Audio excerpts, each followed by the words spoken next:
Here's a really good lesson for all the bargain hunters out there.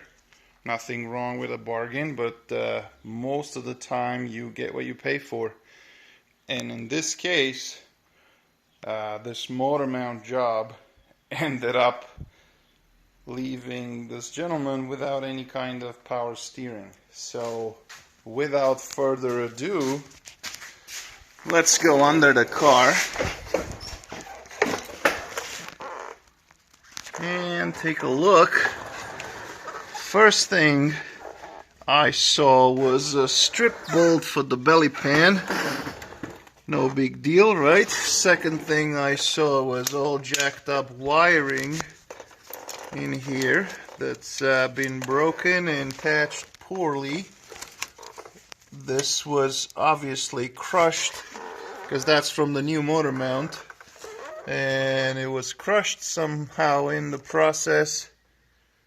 Regardless, that's not our problem. Moving on to this side,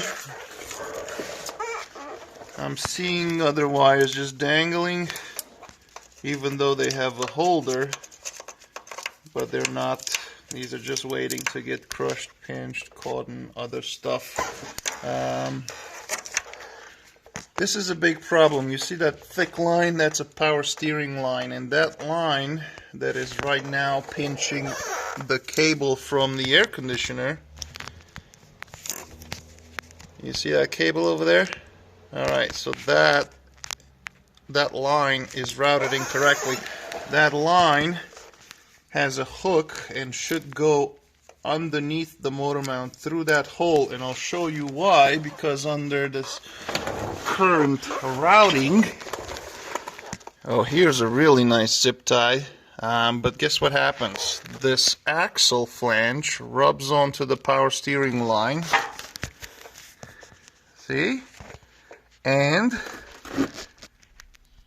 I'm just gonna say this in French, fucks it up. So now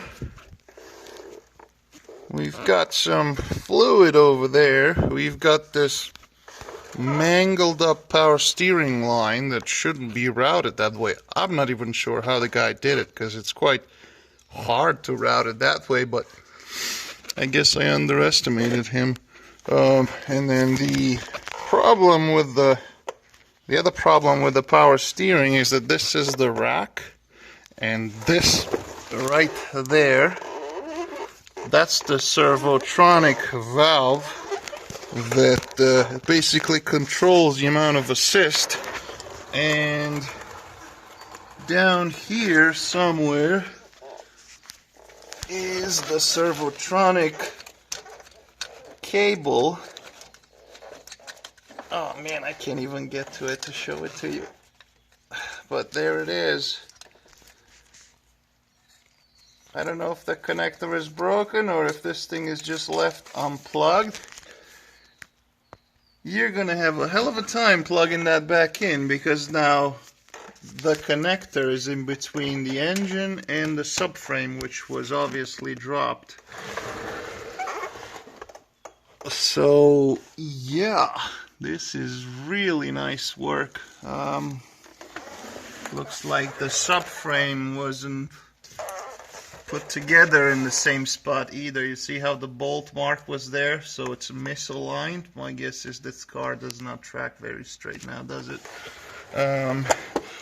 Here's another one up here. Same thing, the bolt, see where it was on the subframe, and it's no longer there.